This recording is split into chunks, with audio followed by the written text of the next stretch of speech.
13 మే 2024 జనాలు బారులు తీరి ఎంతో ఆశగా బాధ్యతగా ఓటు వేసి వారి నిర్ణయాన్ని ఈవీఎంలో నిక్షిప్తం చేశారు.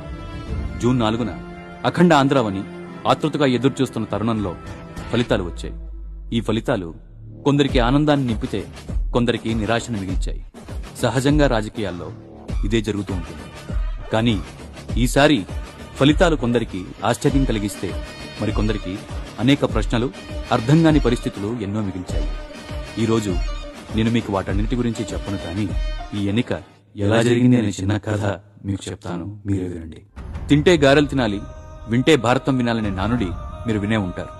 అప్పట్లో మహాభారత కావ్యంలో ఎందరో హేమాహేమీలు యుద్ధరంగంలో కదం తొక్కే ముందు కౌరవుల రారాజు సుయోధనుడు బలం కోసం గుంపు కట్టి సామంతులతో తన సైన్యాన్ని కూటమి నేతల్లా కలుపుకుని ముందుకొచ్చాడు. అటుపక్క పాండవులు ఒంటరిగా జనమే దేవుళ్ళు అని నమ్మి వారి మద్దతు ఉందనుకుని ఒంటరిగా యుద్ధానికి సిద్ధమన్నారు. కానీ వింతేంటంటే జగన్నాథుడు లాంటి జనం తన వెంట ఉన్నారు అని నమ్మిన పాండవులకు కౌరవ కూటమి సైన్యానికి భయపడి లేదా ప్రలోభపడి వారి పక్షాన్ని నిలిస్తే జరిగేదేంటో తెలుసా?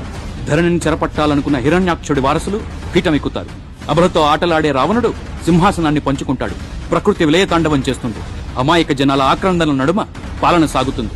ప్రశ్నించాలి లేదా ప్రతిఘటించాలి అనుకునే గొంతులను, గుండెలను చిదిమేస్తారు. గోరంత చేసి కొండంత చేశామని చెప్పుకుంటారు.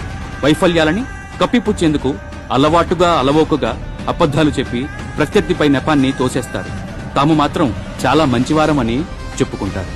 ధర్మం 4 పాదాలపైన నడవలేనప్పుడు, అధర్మం 8 దిక్కుల పైశాచిక నాట్యం చేస్తున్నప్పుడు, అరవడానికి వీలు లేకుండా నాలుకలు తెగ్గొస్తున్నప్పుడు, ఎదిరించడానికి ఎత్తిన చేతిని నరికేస్తున్నప్పుడు, నీడనిచ్చిన చెట్టు అలిసిపోయి అశక్తుడై అలా అన్నీ గమనిస్తూ ఉంటే, జనానికి బలమైన జగనుడు తెగించేందుకు ఓపిక పడుతూ ఉంటే, మౌనంగా ఉన్న ముక్కంటి లాంటి ప్రజలు 3వ కన్ను తెరిచేందుకు ఎంతో సమయం పట్టదు అంటారుగా.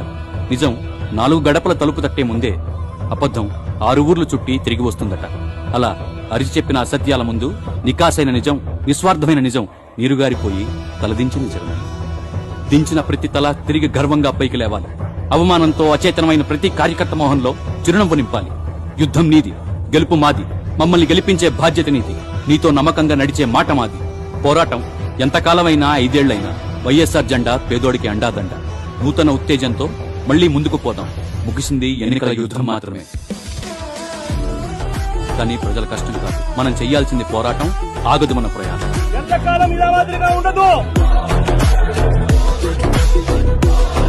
మనిషికి బతికేంత ధైర్యం చాలు.